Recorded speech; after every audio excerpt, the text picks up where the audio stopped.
O tão comentado projeto de reforma administrativa do governo do estado vai ser analisado pelos deputados antes de ser aprovado. Ao todo, serão 19 estruturas administrativas que serão extintas, além de outras medidas para a redução de despesas. Sobre este assunto, eu falo agora ao vivo com Lalesca Setúbal. Oi, Lalesca, boa tarde para você. Eu queria que você explicasse, porque eu acho que tão importante os deputados saberem de todos os pontos, os detalhes dessa reforma, mas por que não explicar também para a população, hein?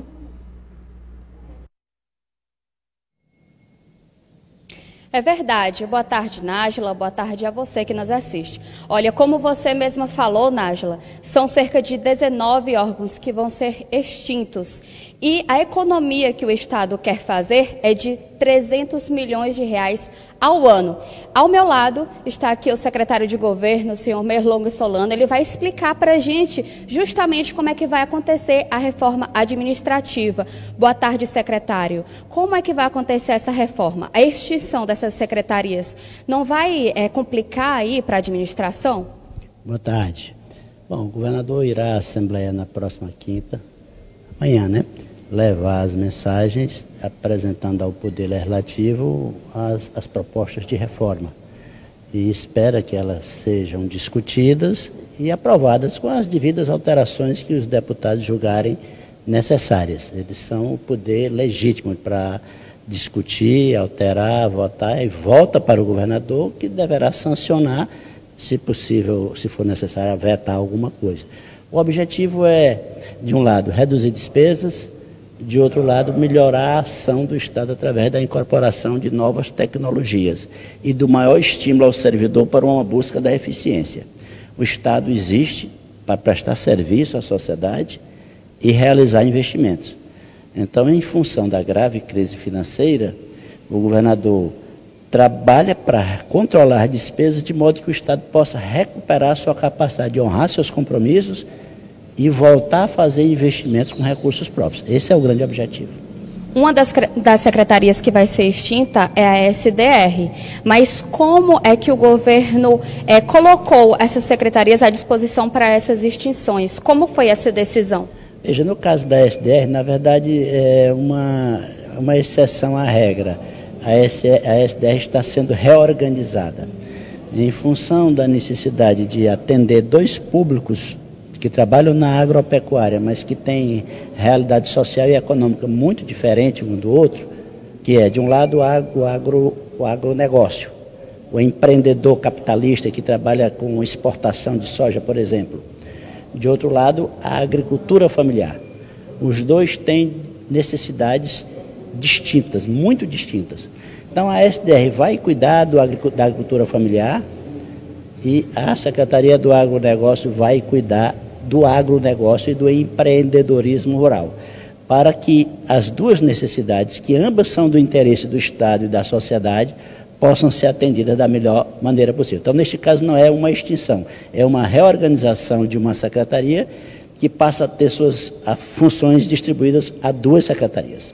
Secretário, por que somente agora há essa reforma administrativa, essa extinção de secretarias, e não antes? Boa pergunta. Os órgãos públicos, Lalesca, têm uma dificuldade muito grande de realizar investimentos, seja por dificuldade técnica, seja por a questão da legislação complexa que tem que ser cumprida. A realização de licitações, que muitas vezes sofrem contestação de um ou outro concorrente, às vezes vão parar na justiça, a questão da legislação ambiental, às vezes as limitações financeiras. O Estado tem dificuldade de realizar os investimentos, há inclusive a ocorrência de devolução de dinheiro ao governo federal. Então, uma das formas de resolver o assunto, na compreensão do governador Wellington Dias, é ter mais órgãos capacitados legalmente a realizar investimentos. Quando ele criou as coordenadorias lá em 2017, a expectativa nossa é de que a economia voltaria a crescer a partir de 2018, a arrecadação do Estado aumentaria, as transferências federais aumentariam, por isso a gente precisaria de mais gente realizando investimentos. Mas isso não aconteceu, infelizmente.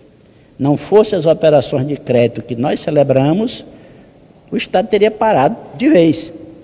teria parado de vez. Se a gente estivesse dependendo só das transferências federais, estaríamos parados sem, inclusive, pagar os servidores, sem pagar os aposentados. Então, percebendo que a crise econômica vai continuar por mais tempo, agora o governador tomou a decisão de reduzir despesas para que o Piauí não chegue na situação em que outros estados chegaram, uma situação de calamidade em que o governador perde a capacidade de honrar todos os compromissos do estado. Reduzindo essas despesas, eu falei aqui no começo que vai ser economizado mais de 300 milhões de reais por ano. E esse dinheiro, onde é que vai ser investido? Pois é, esse dinheiro vai para as obrigações que o estado já não está conseguindo pagar. Quer dizer, as despesas hoje são superiores à arrecadação. Nós estamos executando um orçamento negativo.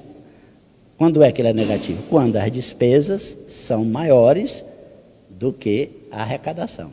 Então, hoje nós não estamos atrasando o salário dos servidores, nem a aposentadoria dos aposentados, nem os benefícios dos pensionistas, mas nós estamos atrasando o programa de investimentos, está parado, não estamos realizando investimento quase com recursos próprios, só estamos realizando investimento com recursos das operações de crédito. E o custeio está garroteado, os órgãos estão com dificuldade de manter suas ações, porque o custeio está muito pequeno, e estamos com atrasos com muitos fornecedores. Eles estão ajudando a pagar a conta, mas isso não pode continuar indefinidamente. Os fornecedores têm que continuar, voltar a receber. Alguém que fornece remédio para o Estado, por exemplo, está atrasado. 1 mês, 2, 3, 4 ele aguenta, mas se chegar a 1 ano, ele vai parar de fornecer remédios. E como é que nós vamos ter os hospitais funcionando sem remédio? Então, essa reforma é para que o Estado não marche para o total desequilíbrio e para o caos. Muito obrigada, secretário. Tenha ótima tarde. Nájila, além dessas secretarias que vão ser remanejadas, reorganizadas e cortadas, cerca de 1.200 terceirizados também vão ser cortados, para dar uma enxugada aí no governo. Volto com você. Ok, Lalesca, muito obrigada. Agora o quadro Política de A a Z.